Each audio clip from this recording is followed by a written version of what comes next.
Rain मंजूषा ने सारा वृत्तांत श्रीपाल का गुणमाला के माध्यम से समझ लिया था। अब वह श्रीपाल के लिए गुणमाला में हाँ मंजूषा के माध्यम से हाँ नहीं गुण श्रीपाल का नाम सुनकर रेन मंजूषा श्री गुणमाला में नहीं रेन मंजूषा मन ही मन बहुत आनंदित हुई, क्योंकि रेन मंजूषा तो उसके अंदर थी। हाँ उसको गुणमाला ने जाकर उसको बताया था। आनंदित हुई एवं शीघ्रतापूर्वक दोनों राज दरबार में जा पहुंची। दोनों ने करुण स्वर में पुकार कर कहा, महाराज आप प्रजा वत्सल हैं, दीनबंधु हैं, दया सागर हैं एवं न्यायपरायण हैं। हम अबलाओं की प्रार्थना पर भी आपको ध्यान देना चाहिए। बहुत भारी अन्याय होने जा रहा है। आप एक निर्दोष व्यक्ति की हत्या करके हम अबलाओं को क्यों असहाय बना रहे हैं। उनकी पुकार को सुनकर राजा ने उन्हें अपने सामने बुलवाया एवं उनसे कहा, तुम लोग क्या कहना चाहती हो? तुम्हें किसने सताया है? सारी बातें शीघ्र कहो। यह सुनकर उन दोनों ने हाथ जोड़कर नम्रतापूर्वक कहा, प्रभु हम लोगों के पति श्रीपाल को आपने प्राणदंड दिया है, हम उसका न्याय चाहते हैं। इस पर राजा ने उत्तर दिया, वह तो राजवंश का अपराधी है। उसने भांडों का वंशज होते हुए भी स्वयं को राजवंशी बताकर हमें धोखा दिया है। अतएव अब वह दंड मुक्त नहीं किया जा सकता। राजा की उक्ति को सुनकर रेन मंजूषा ने कहा, महाराज यह तो एकांगी न्याय है। उचित तो यही है कि न्याय करने के पहले वादी एवं प्रतिवादी दोनों की बातें एक ही आधार पर सुनी जाएं। वादी की बात उनके लिए तो मधुर है, किंतु प्रतिवादी के लिए वह तीक्ष्ण तलवार की धार के समान है। इसलिए आपको इस मुकदमे पर पुनः विचार कर लेना चाहिए। फिर आपके विवेक में जो उचित जचे वही कीजिए। भला आपको कौन रोक सकता है? हम तो केवल न्याय के आकांक्षी हैं। इस पर राजा ने रेन मंजूषा से पूछा, क्या इस विषय में तुम्हें कोई विशेष तथ्य ज्ञात है क्या? यदि ऐसा कोई प्रामाणिक तथ्य तुम्हारे पास हो तो तुम निर्भय होकर कह सकती हो। राजा ने रेन मंजूषा से पूछा। रेन मंजूषा ने दृढ़ता के साथ कहना आरंभ किया, राजन अंग देश में चंपापुरी नाम की एक नगरी है। वहाँ के राजा अरिदमन इन श्रीपाल के पिता थे। उज्जैन के राजा बहुपाल की सर्वगुण संपन्न कन्या मेनासुंदी के साथ इनका विवाह हुआ। इसके बाद जब ये वहाँ से आगे चले तब मार्ग में अनेक लोगों को अपने प्रभाव व शक्ति से बस में कर लिया एवं हंसद्वीप पहुँचे। वहाँ पर भी राजा कनक केतु की पुत्री मुझ रेन मंजूषा से इनका विवाह हुआ। हंसद्वीप से जब वे आगे बढ़े तब मैं भी उनके साथ थी। इनके जलपोतों के अधिपति धवल सेठ की पाप दृष्टि मुझ पर पड़ी। धवल सेठ ने ही कपट पूर्वक इन्हें समुद्र में गिरवा दिया एवं अंत में मेरे शील को भ्रष्ट करने का निंदनीय प्रयत्न किया।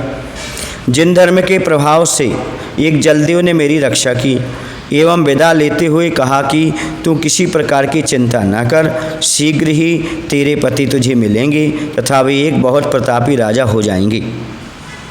कि जलदेव ने उससे कह ही दिया था पहले।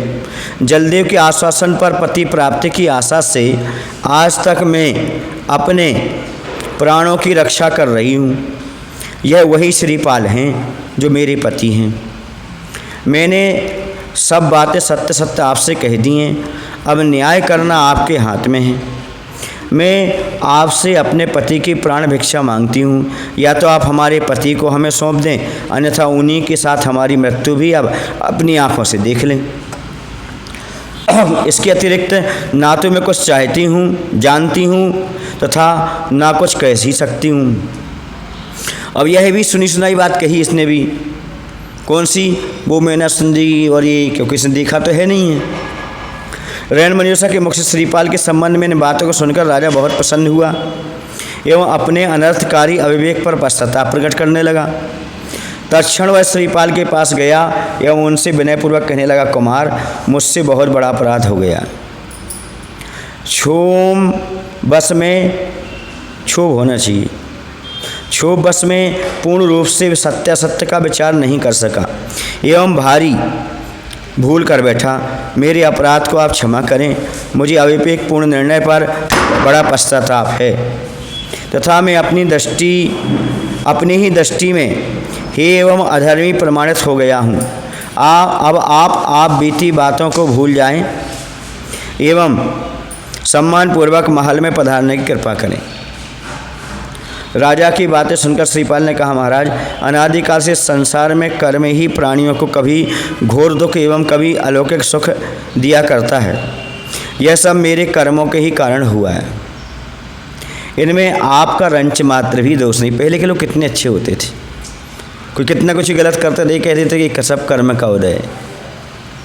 मतलब ये समझो कि जो अविपाक मतलब कर्मों का विपाक जो है, विपाक विषय धर्म ध्यान, पहले लोग कितने अच्छे से कर लेते थे। लेकिन ये अनुवृत्ति तो था नहीं, था लिए होंगे उसने अनुव्रत। क्योंकि विपाक विषय धर्म ध्यान करने के लिए तो कम से कम अनुव्रत तो चाहिए। पंचम स्थान से प्रारंभ होता है। इतना अच्छा चिंतन किया पूर्वज दृष्टि के भी रहेगा सब विचार आ जाना, पर धर्म ध्यान नहीं होगा। धर्म ध्यान तो उसी को होगा। पूर्व जन्म में किए गए कर्मों का फल तो भोगना ही पड़ता है। क्या है, अंदर से टीस नहीं जाती है आदमी की। वो कह तो देगा मिथ्या दृष्टि भी, अन्य लोग भी कह देंगे हाँ कर्म का उदय कर्म, लेकिन मौका मिलेगा तो बदला लेने में नहीं चूकते उससे भी। लेकिन जो वृत्ति होता है वो कर्म का उदय समझ कर छोड़ देता है, बदला लेने का भाव नहीं करता, यदि वास्तव में वह निश्चल्य वृत्ति है तो हाँ। पर उसको फिर धर्म ध्यान मानना पड़ेगा। धर्म ध्यान तो पंचम वर्ष से शुरू होगा ना, विपाक विषय ऐसा। जब मेरे पूर्व कर्म ही इस प्रकार के थे फिर मैं आपको अपराधी क्यों कहूँ। जैसा किया था वैसा ही फल मिला। यह सब जो कुछ भी हुआ एक प्रकार से अच्छा ही हुआ। फल देकर तो वे कर्म नष्ट हो ही गए, किंतु उनका भार उतर जाना क्या कम है। कितनी अच्छी बात है। मेरे कर्म का उदय था, आया, झड़ गया, अच्छा हुआ, इसे बुरा नहीं माना। इसमें हर्ष विषाद की कोई बात ही नहीं। ये तो मुनियों जैसी भाषा हो गई पूरी की पूरी। क्यों? जैसे मुनि लोग चिंतन करते थे पहले, जो कुछ होता है अच्छा ही होता है। जो बात हो गई अब उनके लिए पश्चाताप करना व्यर्थ है। हाँ, इतना अवश्य है कि आप जैसे बुद्धिमान को शीघ्रता में बिना विचारे कोई भी निर्णय नहीं कर डालना चाहिए। यह तो आप जानते ही हैं कि शीघ्रता बस अविवेक का परिणाम पश्चाताप के अतिरिक्त अन्य कुछ भी नहीं होता। ये नीति वाक्य है। कौन सा अच्छी तरह सोच विचार कर लेने के बाद ही कोई कार्य करना उचित है। बिना विवेक के विद्याधर की उत्तम विद्या, योगी जनों का एकांत वन सेवन एवं इंद्र के समान ऐश्वर्य सारे त्रिलोक का राज्य भी व्यर्थ ही है, ये मान करके चले। अविवेक के कारण मनुष्य विविध प्रकार के दुखों के जाल में फंसता है। श्रीपाल के युक्त कथन को सुनकर राजा को आत्मग्लानि होने लगी।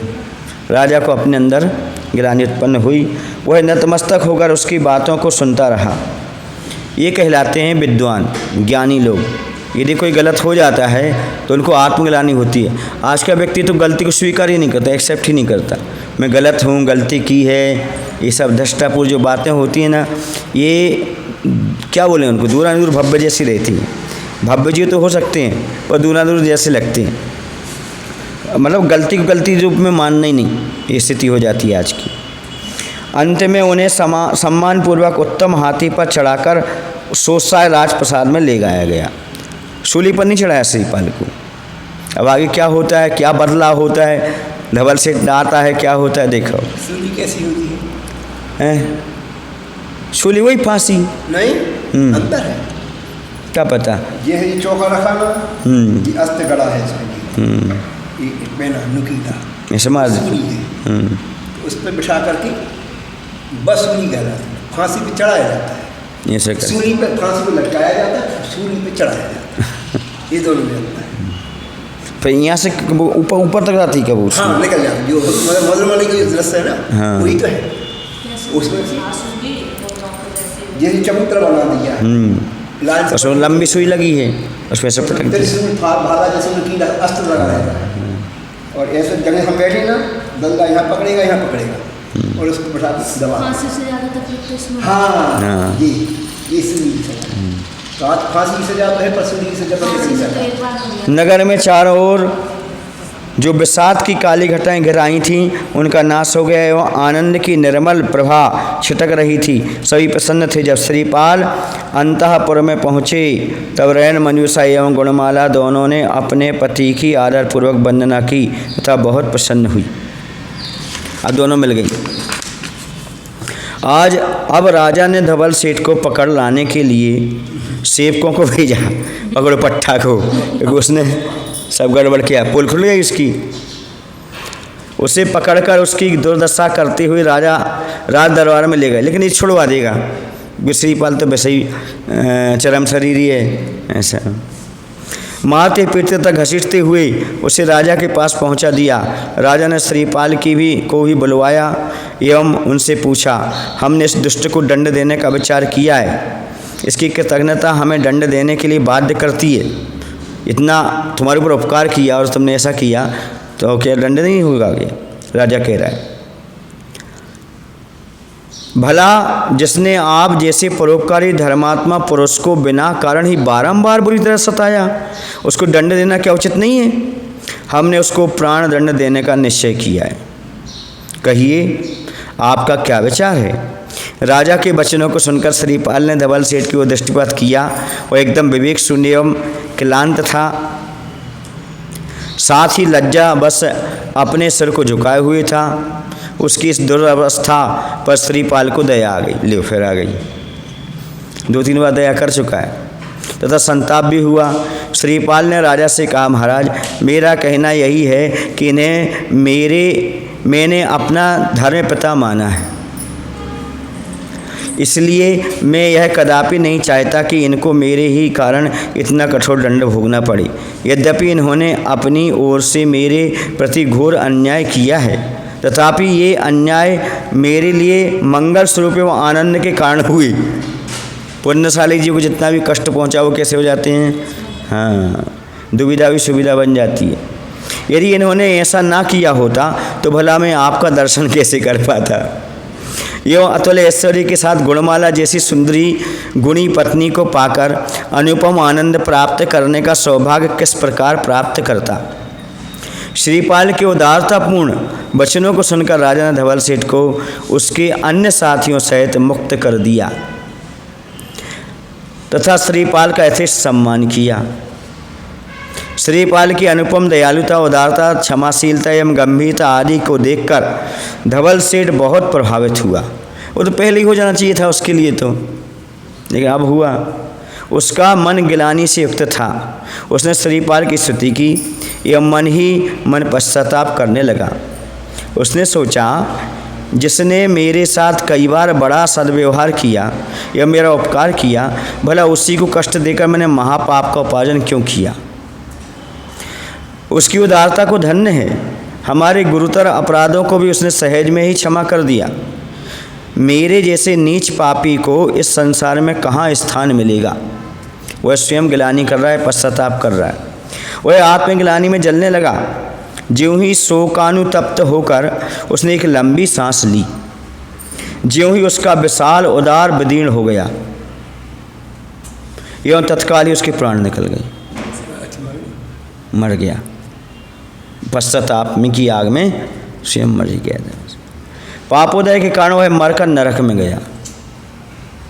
धवल सेठ के ऐसा मरण हुआ। सोचो, इतना सारा पुण्यशाली था, कितने जहाज थे, पोत थे, श्रीपाल जैसा धर्मात्मा मिला, उसके साथ गलत करने पर उसका स्वयं का ही पश्चाताप के कारण इतना अंदर हो गया, जैसे अपन अटैक बोल दें, आज के ज़माने में अटैक आ गया, हृदय विदीर्ण हो गया और उसका मरण हो गया।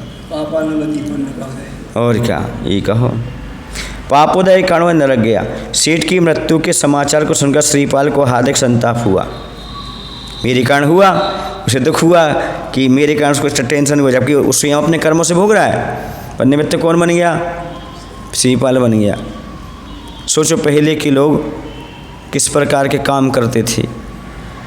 कहने का तात्पर्य यहाँ पर ये निकलता है, सही बता दें आपको तो, कि जो जैसा करता है कालांतर में भोगता तो है, और स्वयं के द्वारा ही मर गया वो, किसी को मारने की जरूरत नहीं पड़ी। राजा श्रीपाल मारता, यदि मृत्युदंड मिलता उससे पहले ही चला गया। माने जिसको जो मिल रहा है वो मिलेगा। अब कोई भी निमित्त बन जाए, श्रीपाल ने तो अपना पाप बचा लिया, पुण्य कमा लिया। नहीं, अपन नहीं बने, वो बन रहा है, वो स्वयं जा रहा है। श्रीपाल के इसमें क्या दोष है, वो स्वयं ने किया। श्रीपाल ने संकेत छोड़ दिया, श्रीपाल ने तो क्षमा कर दिया। हाँ, श्रीपाल यदि श्रीपाल विचार करता और सूली पर चढ़ाने की आज्ञा देता, तब उनको दोष लगता। उसे तो उसका भला ही सोचा है, कोई गलत ही नहीं सोचा, इसे उसको तो दोष लगेगा ही नहीं, ये तो निश्चित है। उसको मरना ही पड़ा, देखो कैसे न कैसे मर गया, तो श्रीपाल ने उसको क्षमा कर दिया। क्योंकि जैसे गलत काम करते हैं उनको वैसा फल तो निश्चित मिलता ही मिलता है, चाहे कुछ भी हो। उपकारी के प्रति ऐसा भाव किया उसने, इतना उपकार किया, सब कुछ किया, इसके बाद उसने क्या कर दिया, उसी के साथ घोटाला कर दिया, उसी को समुद्र में फेंक दिया, उसी के साथ, हाँ घोटाले कहना चाहिए और क्या कहना चाहिए, उसी को फंसवा दिया उसमें, किसमें, सूली में। तो वो तो बच गया, कई दोनों बार बच गया। वो तो मरा कौन, जिसने दूसरे का अहित किया, गलत किया। क्योंकि उपकारी के प्रति जो गलत करता है उसका तो अहित होगा ही होगा, आज नहीं तो कल, कल नहीं तो परसों। उसने सेठानी के पास जाकर सहानुभूति एवं संवेदना प्रकट की तथा उन्हें आश्वासन देते हुए कहा, माताजी आप मन में किसी प्रकार शोक न करें, मैं आपका धर्मपुत्र हूँ। अब उसकी जो पत्नी धवल सेठ की, उसको धर्म माता मान लिया, अब उसके लिए सांत्वना दे रहा है। अभी हमेशा इसके लिए बचाता रहा, अब उसको बचाने का काम कर रहा है। जो भी आप आज्ञा देंगी मैं उसका सहर्ष पालन करूँगा। यदि आप यहाँ रहना उचित समझें तो मैं आपकी सेवा करना आपका परम सौभाग्य समझूंगा। यदि आप अपने घर जाना चाहेंगी तो मैं उसके लिए पूर्ण व्यवस्था करके आपको घर पहुँचा दूंगा। यह समस्त ऐश्वर्य आपका ही है, आप किसी प्रकार का संशय में ना पड़ें, आप किसी प्रकार के संशय में ना पड़ें, ऐसा होना था, ना पड़ें। मुझे अपना पुत्र ही समझें। सेठानी ने कहा, मैं तुम्हारे जैसे पुत्र को पाकर धन्य हो गई। क्योंकि वो भी समझ रही थी कि सारी गलती किसकी है, धवल सेठ की। तुम्हारी दयालुता एवं विचारशीलता की प्रशंसा जितनी भी की जाए वह थोड़ी है। ये है धर्म कि शत्रु भी और शत्रु की पत्नी भी क्या करने लगे, प्रशंसा करने लगे। जो होना था सो हो गया, अब मैं अपने घर जाना चाहती हूँ, सो आज्ञा दो। श्रीपाल ने उनकी इच्छानुसार उचित व्यवस्था करके उसको विदा कर दिया एवं स्वयं दोनों पत्नियों के साथ आनंद उपभोग करते हुए वहीं पर रहने लगी।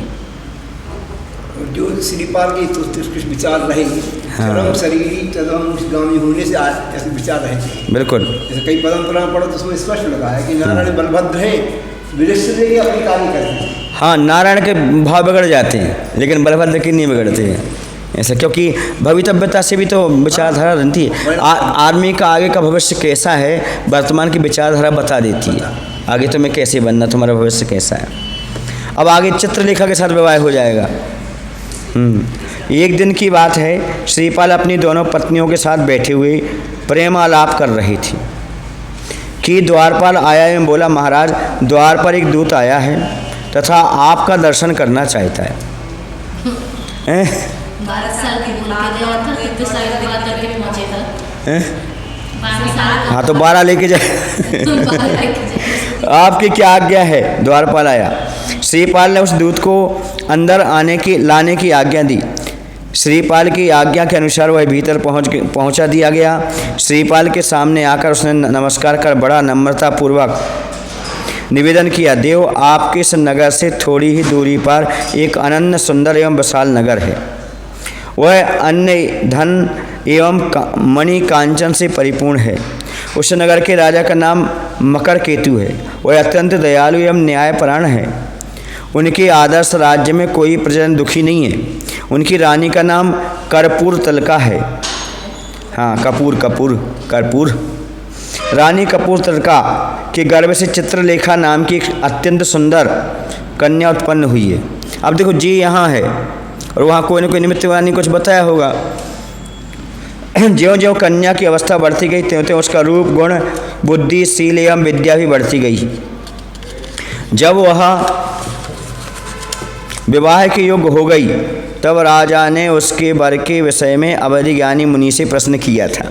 अब अपन मुनियों से कोई सामान्य ग्रस्त चर्चा पूछ लो, हाँ तो लोग चुपड़ी करने लगते। हाँ कि तुम शादी विवाह की बात कर रहे हो, तुम वर वधू की बात कर रहे हो, हाँ, दुकान की बात कर रहे हो, इसकी बात कर रहे हो, दुकान पे चले गए। हाँ ऐसा हो गया। उनका पाल पोषण करा के आ गए, जो करके तुमने पाल और छलवा रहा, तुमने जो कर दो वो कर दो। हाँ जी हाँ जी।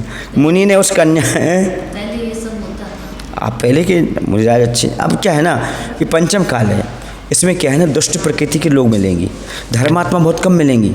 दुष्ट खींचातान ये और वो ये करने वाले मिलेंगे, कल्याण करने वाले बहुत कम मिलना है। और कल्याण करने के उद्देश्य से मतलब आएंगे तो वो हम धर्म कर रहे हैं, पर दूसरे धर्मात्मा को देख करके ईर्ष्या और ये सारी चीज़ें होंगी। रत्न राशि ये बता रही कि वर्तमान मुनियों में भी आपस में स्वप्न में रत्न राशि धूल में सारी चीज़ें ऐसी क्या करोगे। फिर भी पंचम काल के अंत समय तक धर्म रहेगा, मुनि रहेंगे, सारी चीज़ें तो रहेंगी। इसलिए मैं आपको लेने के लिए यहाँ आया हूँ। मुनि ने उस कन्या का पति आप ही के लक्षण वाले पुरुष को बतलाया था। जो आप लक्षण आप में हैं वही अवधि ज्ञानी मुनिराज ने बताया था, तुम्हारी बेटी की शादी उनसे होगी। कृपया पूर्वक आप मेरे साथ चलें एवं अपने विवाह में वियोगिनी उस कन्या के साथ विवाह कर लें। दूत के मुख से शुभ समाचार को सुनकर श्रीपाल अत्यंत प्रसन्न हुए तथा उसको यथेष्ट पुरस्कार दे संतुष्ट किया। तदनंतर अपनी दोनों पत्नियों से विदा लेकर उन्होंने दूत के साथ कुंडनपुर जाने के लिए प्रस्थान कर लिया। जब वे कुंडनपुर नगर में के पास पहुंच गए तब दूत ने उन्हें नगर के बाहर ही ठहरा दिया एवं स्वयं राजा को श्रीपाल के आने की शुभ सूचना देने के लिए राजप्रासाद को चला गया। दूत के मुख से श्रीपाल के शुभ आगमन का समाचार सुनकर राजा उनकी अगवानी करने के लिए स्वयं आया एवं उन्हें आदरपूर्वक नगर में ले गया। राजा स्वयं लेकर के गया। कहाँ सूली पर लटकना था और कहाँ अब।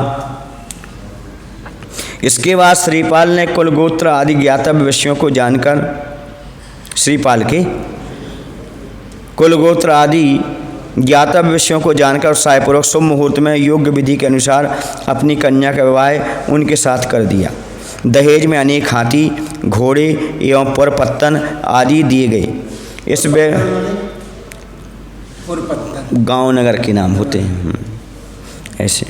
इस नगर पत्तन समुद्र के किनारे, हाँ वो जो बसे रहते गांव, पत्तन हाँ पत्तन में जो समुद्र के किनारे बसे। वैवाहिक संबंध से नगर के सभी लोग आनंदित थे।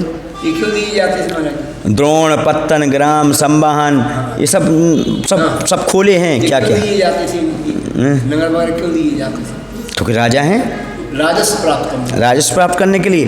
पहले चेतन धन को धन मानते थे और ये भी था ऐसा कि आपका इतना वैभव है, आपका इतना वैभव, ये अपना वैभव उनको देते थे।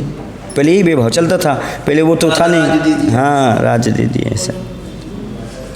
विवाह के पश्चात श्रीपाल वहीं पर अपनी नवविवाहिता पत्नी चित्रलेखा के साथ रहते हुए आनंदपूर्वक अपना दाम्पत्य जीवन व्यतीत करने लगा। श्रीपाल की अनेक पत्नियां, कितनी पत्नियां? अनेक। इस प्रकार श्रीपाल का समय सुखपूर्वक व्यतीत हो रहा था।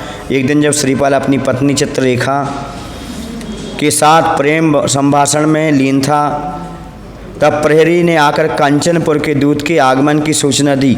श्रीपाल की आज्ञा के अनुसार उसे उनके सम्मुख किया गया। दूत ने आकर श्रीपाल को सादर प्रणाम किया एवं उनसे निवेदन किया, महाराज मैं कंचनपुर से आया हूँ।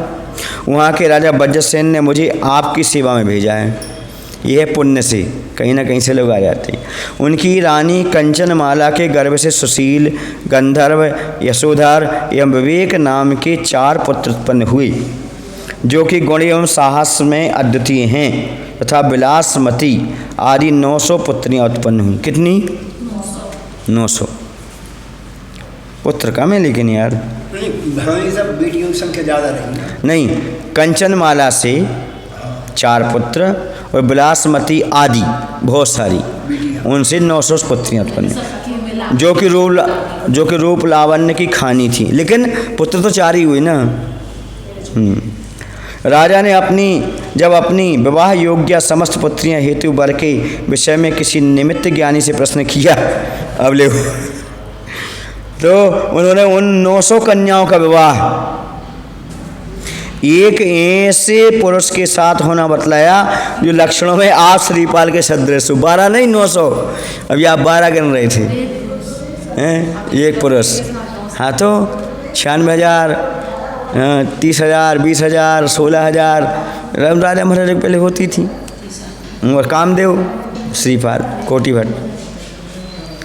इसलिए मैं आपको बुलाने आया हूँ क्योंकि आप उन लक्षणों से पूर्ण हैं।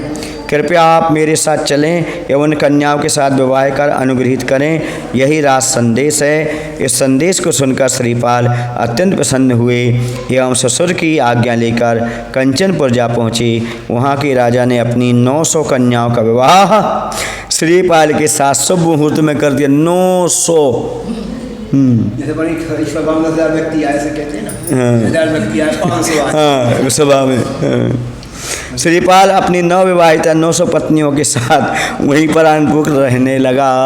बस बोले महावीर भगवान की, आचार्य विद्यासागर जी महाराज की जय।